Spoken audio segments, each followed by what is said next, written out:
तेबे आंचलिक पाणीपाग विज्ञान केन्द्र पक्ष एक बड़ खबर सामना को आसी बर्तमान जो सूचना मिली आज भी राज्य में विभिन्न जिले में प्रबल वर्षा सहित बिजुली घड़घड़ार संभावना रही। आज 23 जिला को प्रबल वर्षा नहीं येलो वार्निंग जारी कर पाणीपाग विज्ञान केन्द्र। तेबे केउ जिला को केते मात्रा विपद रही संपूर्ण अपडेट जाना किंतु ता पूर्व वीडियो को लाइक करूँ सांग सहित वीडियो बहु मात्रा शेयर करूँ। आपण मैंने जब आम चैनल पर प्रथम थर आम वीडियो को देखिए ताहले आम चैनल को सब्सक्राइब कर पाखर बेल आइकन दबाई ऑल नोटिफिकेशन को ऑन कर रखिए।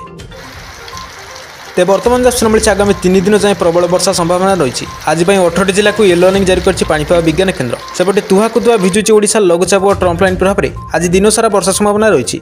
तेज आसंता 16 तारिख जाए वर्षार चेतावनी देती आंचलिक पाणीपाग विज्ञान केन्द्र। यह सब जिले में घंटा प्रति 30 ରୁ 40 किलोमीटर बेगर पवन बहिबा सहित वज्रपात और बिजुली घड़घड़ार संभावना रही। सेपटे देशर अपसारण होउछि मौसुमी। पश्चिम राजस्थान में किछु अंचल विदाय नहीं मौसुमी। यापर धीरे धीरे देशर संपूर्ण मौसुमी वायु विदाय नेब।